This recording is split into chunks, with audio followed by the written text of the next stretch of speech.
Então, pessoal, para dar uma ajuda introdutória nas duas atividades avaliativas, exercício, tentar explicar um pouquinho o enunciado de cada um dessas duas atividades práticas que vocês deverão desenvolver. E também vou dar uma dica assim de como pode ser resolvido, embora, pessoal, existam incontáveis formas de a gente chegar à mesma conclusão, tá certo? O que ele quer aqui?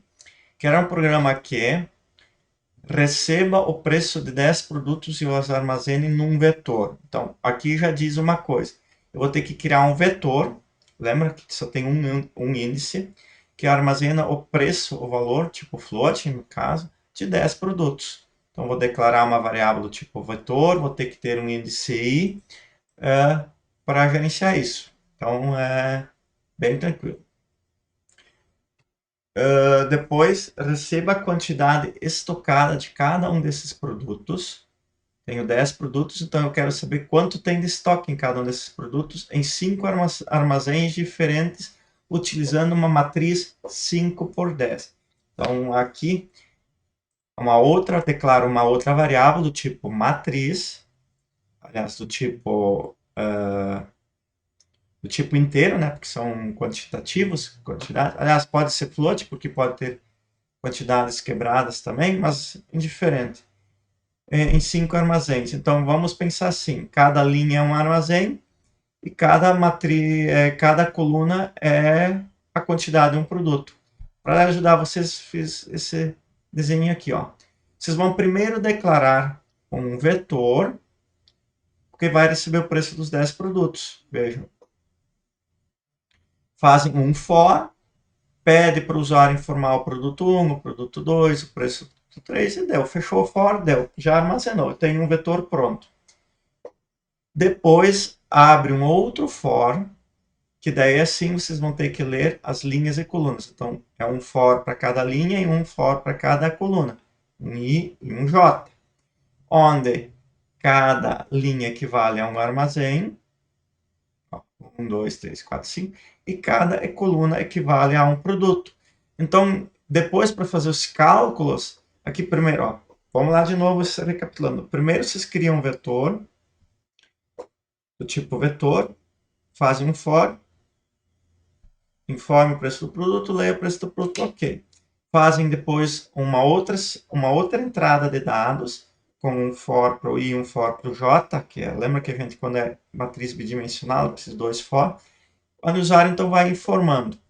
Informe, vocês vão colocar assim, informe a quantidade estocada do produto 1 do armazém 1, do armazém 2, o produto 2 do armazém 1, do produto 3 do armazém 1, do produto 4 do produto armazém, e assim sucessivamente, até que vocês preencherem todos os valores do armazém. Feito isso, dentro desse for já dá para fazer os cálculos alguns, porque vocês podem o maior valor, o menor valor, deixa eu ver o que pede aqui no enunciado até. Quantidade de produtos em cada um dos armazéns. Dentro desse, já podem fazer um somatório. A quantidade de cada um dos estocados em todos os armazéns juntos, que é um somatório geral. O menor estoque armazenado, que é aquela questão do maior e menor, e o custo de cada armazém. Para chegar ao custo, vocês podem usar tranquilamente o que tem armazenado num vetor, multiplicar pelo que tem armazenado na matriz, usando, por exemplo, vetor preço na posição 1 vezes vetor armazenamento na posição 0, 2. Simples, então eu posso fazer um cálculo tipo assim: geral recebe vetor preço, estou chutando na posição 2, por exemplo, que no caso vai ser o i, né? Multiplicado pelo que eu tenho no vetor de armazenamento. Na posição 1, eita,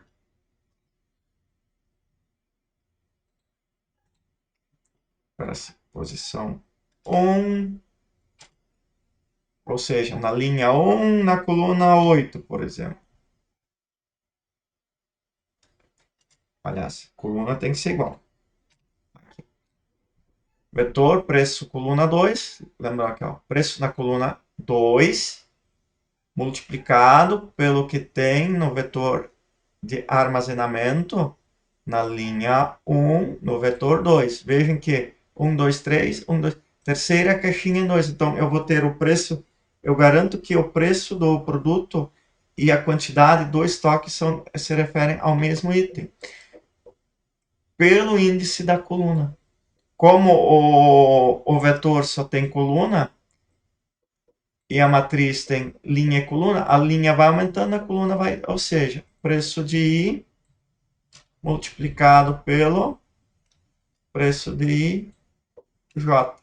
Ou se vocês inverterem da leitura de cima para baixo, primeiro as colunas e depois daí vocês vão ter que inverter isso aqui. Mas eu acho que é mais simples dessa forma. Então vocês vão conseguir chegar ao resultado. Mas a ideia é que seja, pessoal, primeiro, construa esse vetor e armazene ele, não se preocupe com o outro. Depois, faça a matriz, peça os dados. E depois, faça aquelas operações dentro desse for mesmo.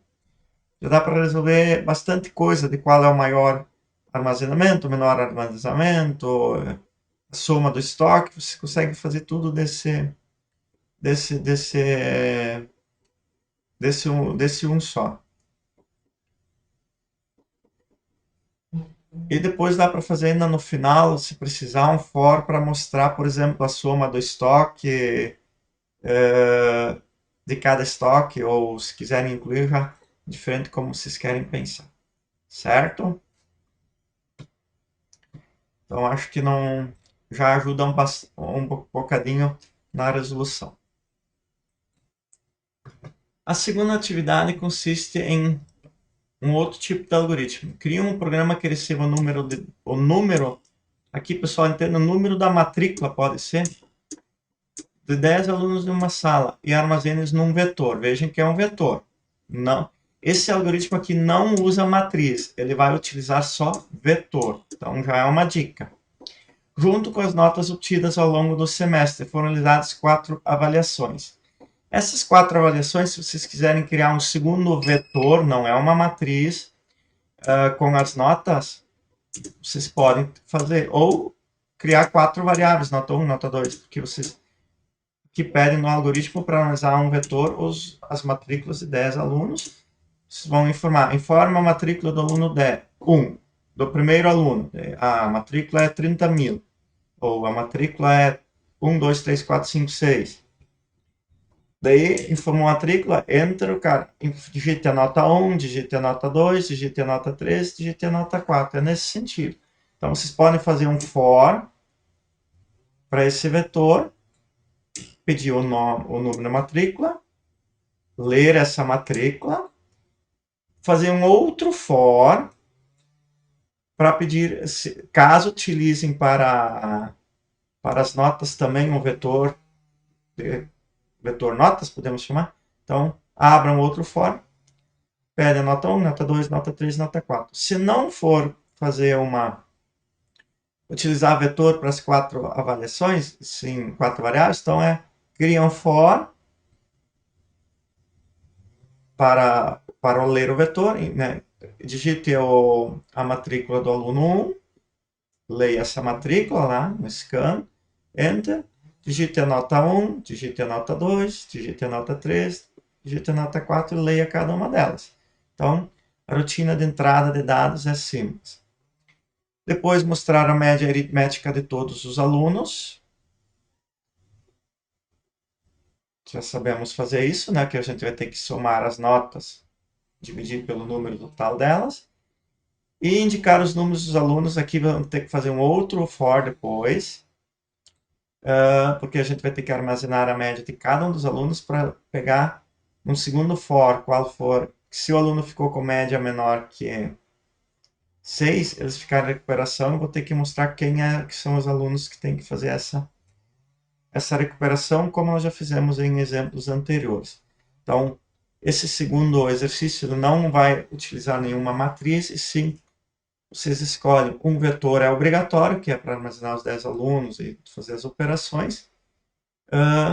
E a questão das notas, se quiserem usar um vetor, as 4 notas podem.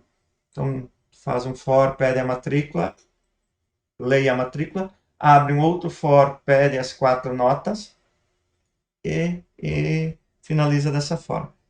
E depois faz as operações, a maioria das operações de médias, tudo tem que fazer, já podem fazer direto nesse primeiro laço de repetição, mas aqui eu vou ter que ter no mínimo mais um depois para mostrar esse resultado aqui, que eu já tenho a média calculada lá de cima, então fazer o teste for 1 do aluno 1 até o 10, que eu já tenho agora a média armazenada de cada um, né? E listar somente os que ficaram com a média 6. Então fica para vocês fazer essa a melhor forma. Tem incontáveis maneiras também de resolver isso, mas eu creio que eu não vou encontrar grandes dificuldades para essa atividade ali, não. Pessoal, boa sorte. Façam com calma, vocês têm até meia-noite para fazer e enviar. Então, temos bastante tempo para pensar, principalmente rever os materiais. Tem bastante material complementar que ele às vezes é bem interessante e pode suprir várias dúvidas e principalmente se agarrem nos conteúdos e nos exemplos práticos que a gente fez em aula, ok?